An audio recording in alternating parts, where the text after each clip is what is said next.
Hello guys, welcome to the channel. In this array playlist, we will be solving basic to advanced problems on array. I will try to cover almost every important problems from LeetCode, GFG and other platforms. So let's focus today's problem. The problem statement says that we need to find second largest element in an array, and the array contains duplicate elements. So the brute force that came to our mind is to sort the entire array and find the second element from the last of the array. So as it says that it contains duplicate elements, so we can't search for we can't print the second element from the last. So we need to linearly search for the second element. So let's see how this works. So if we sort this array, the array will be like this. So after sorting, our array will look like this, and we need to return second largest element is that 8. First largest element is 9.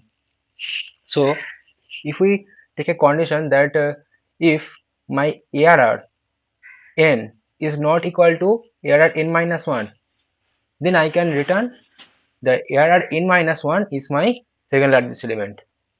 So let's check for this. Here ARR n is not equal to ARR n minus 1. So 8 will be my second largest element. So as you can see, the for loop is from I equal to n minus 1 to I greater than or equal to 1, I minus minus. So we are decreasing this element I from n minus 1 to 1. So we can get if ARR I, it means ARR 1 is not equal to ARR 0. If we run I equal to n minus 1 to 0, then it will be ARR 0 not equals to ARR minus 1, that is invalid. So we are running this for loop from n minus 1 to 1. So the time complexity of this brute force will be big O of n log n, because we are sorting this array first and then linearly traverse the array to find the second largest element. You can use any types of sorting algorithm, but here I am using Java inbuilt sorting function, that is arrays dot sort in bracket the array name ARR. So after this I am running a for loop that is helps me to find the second largest element, that is ARR I minus 1, and if the array does not contain any second largest element, then I need to return minus 1. So after this for loop it will return minus 1. As we know that sorting ARR dot sort takes big O of n log n time, so the whole time complexity of this program will be big O of n log n. We can optimize this approach. First let's see what is the space complexity of this program. So space complexity of this program will be big O of 1, as we are not taking any kind of array or array list, so it will be big O of 1. So let's see better approach. In better approach, we are not going to sort the entire array. We are going to traverse through all the elements and we will find largest element. And after that largest element, we will again traverse the array and we will find second largest element, but there will be a condition that ARR I, that is element, should not be largest element. So if I take infinitely small number, then we can compare that number to other numbers. So we have taken a int large equal to integer dot mean value and a second large equal to integer dot mean value. Integer dot mean value is nothing but a lowest minimum number in Java.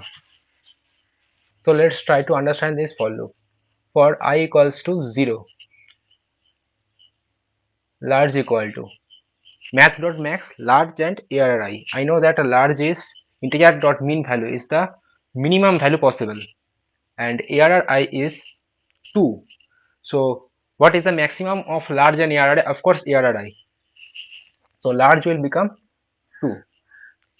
In I equal to 1, large will become 3, because 2 and 3. Now we are checking for 2 and 3. Large is become 2 and ARR I become 3. So we are checking 2 and 3. So large will become 3. After that I equals to 2, large will become 8. So this is how we can find out large element in any array. So in this part we found a large element. Now let's check for the second largest element. So we will again traverse the whole array from 0 to n minus 1 and we will check if error I is greater than second large and error I is not equal to large. It means that we will check every element for the second large and that element must not be a large element. So it will be a second large element. This is a better approach. So let's calculate the time complexity of this program. So time complexity will be big O of n plus big O of n. As we are using two for loop, this will run big O n times and this will run big O n times. So the time complexity will be big O of n plus n, and space complexity will be big O of 1 as we are not taking any other kind of array or array list. So in optimal approach, we are not traversing the whole array to find the maximum element. Instead of that, we have this kind of functions that int max equal to arrays.stream arr.max.get as int. It means it will return my maximum value from my array. Now we are taking a second largest element int m equals to integer dot mean value, the same as previous, and we are traversing this for loop same as previous, error I greater than m and error I not equal to max, then m equals to error I. Finally we are returning this value. If this is true, then it will return -1, else it will return second largest element. Time complexity of this program will be big O of n plus big O of n, as this line takes big O of n times to find the maximum element, but we are not traversing the whole array, just we are calling a single line. In the single line we can find the maximum element. So this is a better so this is an optimal approach kind of, and space complexity is still big O of 1. So I hope you like this video. Don't forget to like and subscribe because we are covering every problem in this playlist. So thank you.